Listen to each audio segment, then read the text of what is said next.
Right, so we're going to be doing player ratings for the Arsenal versus Manchester United game. More on that next.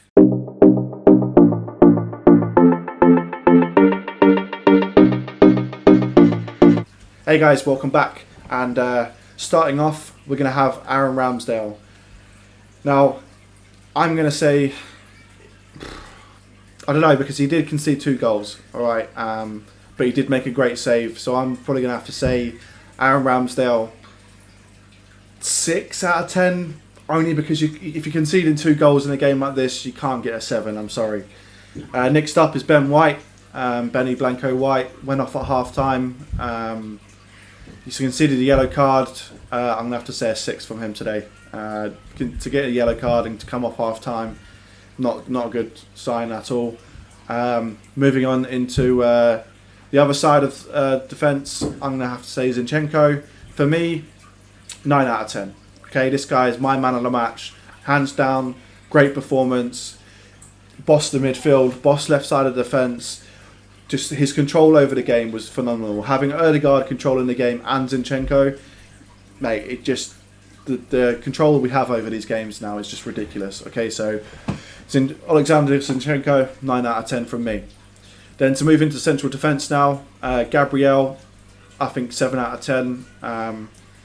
Conceding 2 goals, you can't get higher than a 7. I would have said higher if we didn't have conceded, but considering you're conceding 2 goals, I can't give you higher than a 7. So 7 for Gabriel.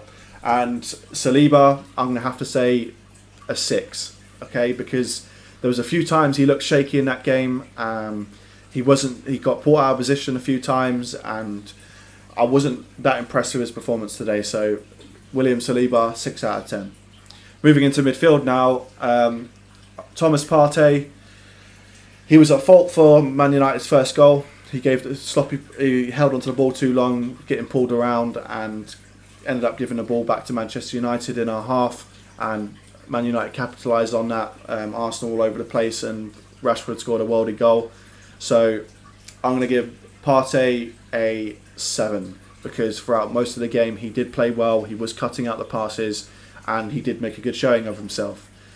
Right, moving on to Granit Xhaka then. For me, Granit Xhaka has to get an 8. Okay, this guy, he just puts in a great performance, constant. It's just 7 and 8s every single game. Okay, if he doesn't get carded and doesn't lose his head and get a red card, he's a fantastic player, and I'm absolutely impressed with his season so far. He's been fantastic, and his awareness to just move the ball away from danger is just phenomenal. I mean, one of his passes, he was getting pressed by 2 players, and he just moved it straight out into Saliba and gave us so much space.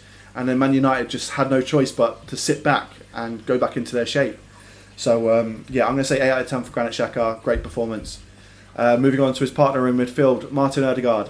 For me, I'm not going to give any 0.5s, but he is close as you can get to a 9 without being a 9. So I'm going to say 8 for Martin Odegaard, pulling the strings as per usual, alongside Zinchenko. I don't want to give players the same rating when it comes to the man of the match, because otherwise that implies there should be more than one.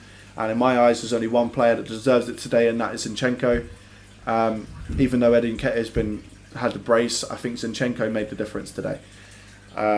So now, speaking of Nketiah, let's move on to the attack. Martinelli, I'm disappointed. I really am. It was not a very good, impressive game for him today, especially in the first 20 minutes. It's constantly giving the ball away, making silly errors, and I was not impressed. Towards the second half, he pulled it back, and he made a good show of himself, and he became more of the Martinelli that we know and love. So for me, I think it's a bit harsh to give him a 6, so I'm going to say a 7, but only because I think he deserved more than a 6.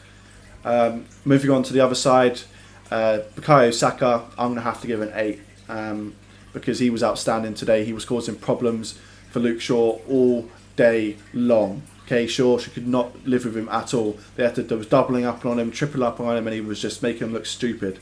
So I'm going to have to say an 8 from Bukayo Saka, mainly because of his worldy goal. So yeah. Now moving on to Eddie Nketiah. Now he is the only other player that deserves a 9. But like I said, I can't give him a 9, and I don't do 0.5s or 0.8s or 0.9s. So Eddie Nketiah, I'm sorry, bro. You were fantastic today, and you made the difference up front. But for me, Zinchenko impressed me more. I expect this from you, so this is something you have to start delivering more. But well done, Eddie Nketiah. You played great today, and I'm really impressed. So 8 from me for Nketiah. Moving on to the fans then. The fans were excellent. I had the volume down quite low on my headset throughout the game, and you could hear the Arsenal fans going all game. Even when Arsenal conceded, Arsenal fans were still up on their stands, singing the songs, still making noise. So 10 out of 10 for me for the fans. And then moving on to Arteta. I think Arteta deserves praise for this game. He held out, he did his job, but I wanted to see a substitution earlier. Okay, I don't like this leaving it to the last minute and bringing a player on and expecting him to have a big impact when you only have like 10 minutes to do so. He did a lot of that with Eddie last season, and he didn't make an impact. So I would like to see some substitutions a bit earlier. I was crying out for a substitution at 70 minutes gone, and for that reason alone, I think Mikel Arteta deserves an 8. If he would have brought on some subs a bit earlier, I would have given him a 9. But to leave it to that late in the game, I mean, I know Arsenal won, but you're playing with fire, and today you didn't get burned, but it's not something I want to see on a regular basis. The referee, to be fair to Anthony Taylor, he tried to let the game play on a lot, but he pissed me off a lot today, mainly because Man United players would dive in constantly throughout the game. Rashford in particular, Fernandes taking a piss, and not one of them got booked, and that really pissed me off. So for me, Anthony Taylor gets a 2. The only reason why he's getting anything higher than a 1 or a 0 is because for the most part he let the game play on and he was fair in decisions, but the fact that he did not see Man United players taking the piss and didn't do anything about it doesn't deserve anything more than a 2. So Anthony Taylor, hold your head in shame. Right, moving on to the substitutes for Arsenal. I'm going to have to say Tomiyasu coming on at half time played brilliantly.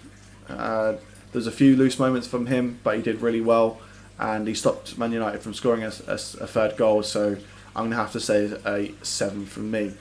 Then Trossard coming off the bench, left it late, but he made a difference when he come on. He was causing problems, and I loved his cameo, so I'm going to have to say it was a 6. And then, who else did we bring on? Rob Holding for Martin Odegaard. Didn't even touch the ball, so 5. Standard from me. Right, that's it for the player ratings. If you want more content like this, then leave a comment in the description below. And don't forget to like and subscribe. And if you're looking for more Gunners Fan TV content, then go and watch the Spezia fan interview that we did yesterday. Brilliant inside knowledge on Joachim Kivois, and it was great fun doing it. So by all means, want more content, go watch that. Okay, Gunners Fan TV out. Peace.